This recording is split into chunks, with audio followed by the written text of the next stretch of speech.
Hello. In today's short video, we would like to show how you can enable the data saver, the mobile data saver on this Realme GT Neo 3 smartphone.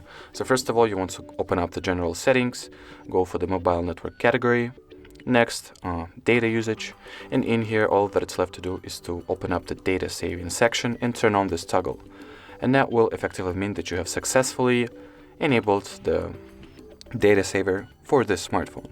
Here you can also manage the unrestricted apps, for which this particular option will not force any limitations, but that's a theme for another video. So thank you so much for watching, and bye bye.